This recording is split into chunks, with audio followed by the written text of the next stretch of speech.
ভোর হতে না হতেই বাবা মেয়ে দুজন মাঠের দিকে রওনা দিল।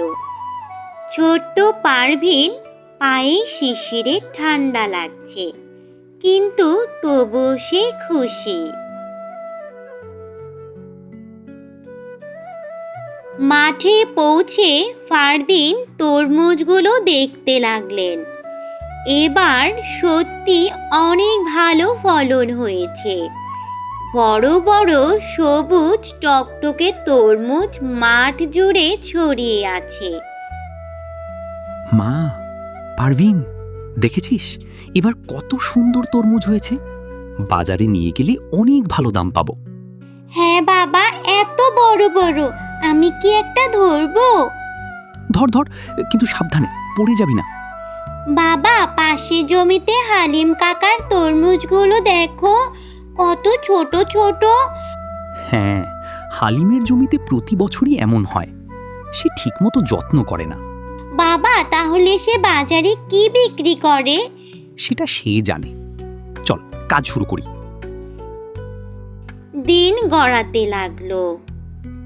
পারভিন মাঠে বসে একা একা ভাবছিল, হালিম কাকার তরমুজ এত ছোট, এত খারাপ, তবু সে প্রতি বছর বাজারে যায় আর ভালো দামও পায়।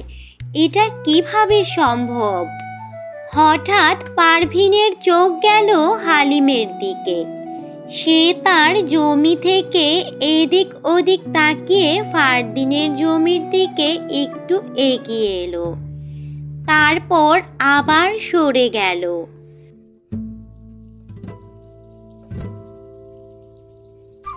কোথায় যাচ্ছিস মা? একটু বাড়ি যাই বাবা, একটু পরেই আসছি।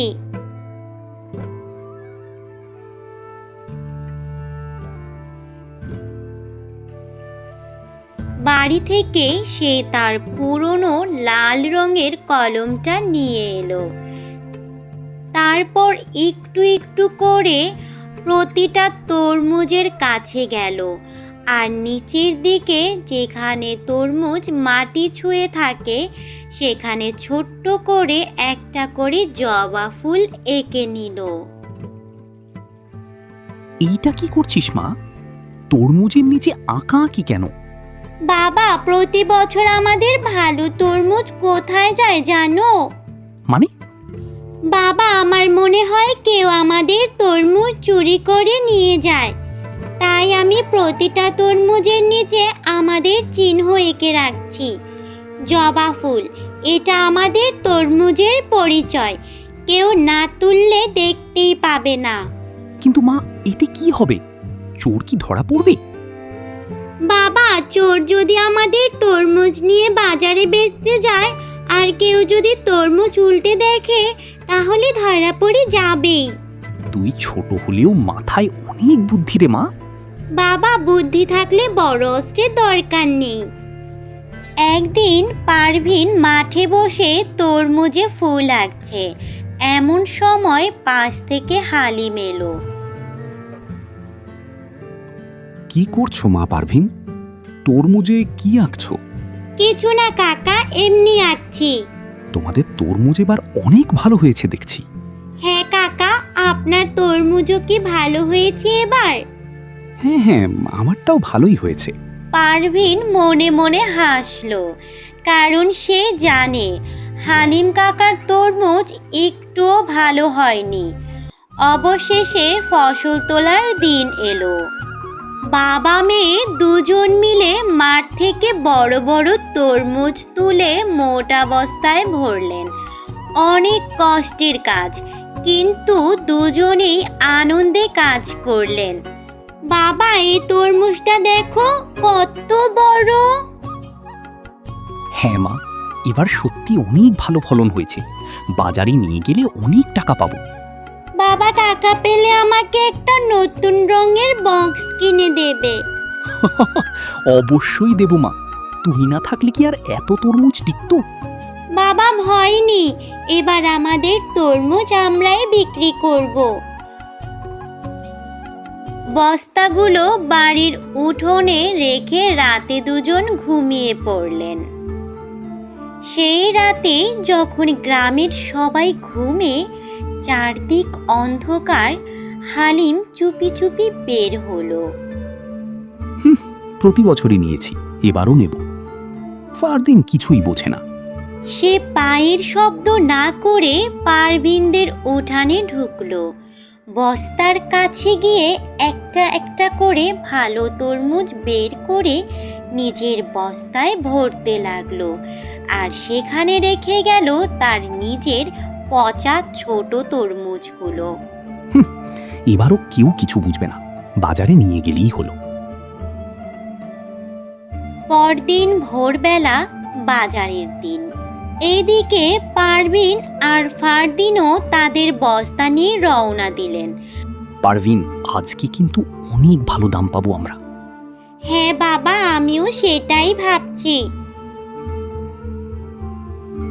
বাবা, এগুলো কি? এগুলো তো আমাদের তরমুজ না? পারভিন একটু চিন্তা করলো, তারপর চোখ গেল হালিমের দিকে।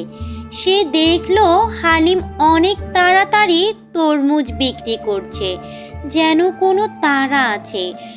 বাবা, হালিম কাকার তরমুজগুলো একটু দেখো। কি বলছিস তুই? বাবা চলো। দুজন এগিয়ে গেলেন।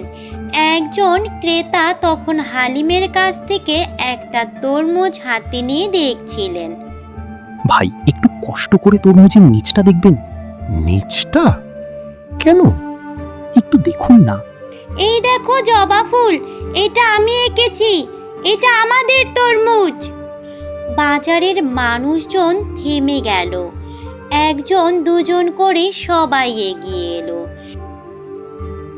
কি বলছো মেয়ে? এটা তোমাদের তরমুজ? হ্যাঁ, আমি নিজে প্রতিটা তরমুজের নিচে জবা ফুল এঁকেছি। সব তরমুজ উল্টে দেখুন। একজন একজন করে সবাই হালিমের তরমুজ উল্টাতে লাগলো। না না, এটা ঠিক না। এই তরমুজগুলো আমার, আমি নিজে চাষ করেছি। কাকা, তাহলে এই ফুলগুলো কে আঁকলো? এই ফুলগুলো আসলে আমিও এই চিহ্ন দিই, এটা আমার অভ্যাস। হালিম, তোমার জমিতে যে তরমুজ আছে সেগুলো দেখি একটু। না মানে, সেগুলো এখানে নেই। আমি আমি অন্য জায়গা থেকে কিনেছি। হ্যাঁ, কিনেছি। এগুলো আমার কেনা তরমুজ। কোথা থেকে কিনলেন কাকা? পাশের গ্রাম থেকে।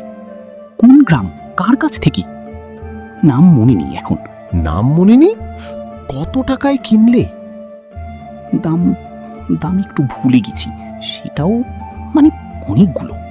কাকা, এই তরমুজগুলো আমাদের। আমি নিজে হাতে প্রতিটাতে ফুল এঁকেছি। আমাদের বাড়ির উঠোনে রাখা ছিল। আজকে সকালে দেখলাম সব বদলে গেছে। এই মেয়ে মিথ্যা বলছে। ছোট মেয়ে, কিছু বোঝে না। হালিম, আমার মেয়ে মিথ্যা বলে না। কি হচ্ছে এখানে? থামো সবাই। চাচা, আমি নিজে প্রতিটা তরমুজের নিচে লাল কলম দিয়ে জবা ফুল এঁকেছি। পারভিন, তুমি বলো। চাচা, আমি নিজে প্রতিটা তরমুজের নিচে লাল কলম দিয়ে জবা ফুল এঁকেছি। আমাদের বাড়িতে আমার সেই লাল কলম এখনো আছে, আর আমাদের বস্তায় এখনো সে তরমুজগুলো আছে। সেগুলো দেখুন। ছোট পচা গন্ধ, এগুলো হালিম কাকার জমির তরমুজ। কেউ যাও, হালিমের জমি থেকে একটা তরমুজ নিয়ে আসো। চাচা, আমি সত্যি বলছি, এগুলো আমার তরমুজ। এই মেয়ে বানিয়ে বলছে। ছোট মেয়ের কথায় কি বিশ্বাস করবেন? কিছুক্ষণ পরে একজন হালিমের জমি থেকে একটা তরমুজ নিয়ে এলো। সবাই দেখলো ছোট, নরম, একবারে পারভিনদের বস্তায় রাখা তরমুজের মতোই। চাচা, এটা এটা হতে পারে যে কেউ আমার সাথে ভুল করেছে। আমি জানতামই না এগুলো ফারদিনের। তুমি জানতে না? রাতে কেউ তোমার বস্তায় ঢুকিয়ে দিয়ে গেছে। হালিম আরও কিছু বলতে গেল, কিন্তু বাজারের মানুষজন চারদিক থেকে ঘিরে ধরেছে। সে বুঝলো এখন আর মিথ্যা দিয়ে পার পাওয়া যাবে না। আমি ভুল করেছি। হালিম, সত্যি কথা বলো, এতদিন ধরে কি তুমি এই কাজ করে আসছো? হালিম, তুমি ফারদিনের কাছে ক্ষমা চাইবে এখনই। ফারদিন ভাই, আমি ক্ষমা চাইছি। আমি অনেক বড় ভুল করেছি। আল্লাহ মাফ করুন তোমাকে, কিন্তু এই পথে আর কোনো দিন হাঁটবে না।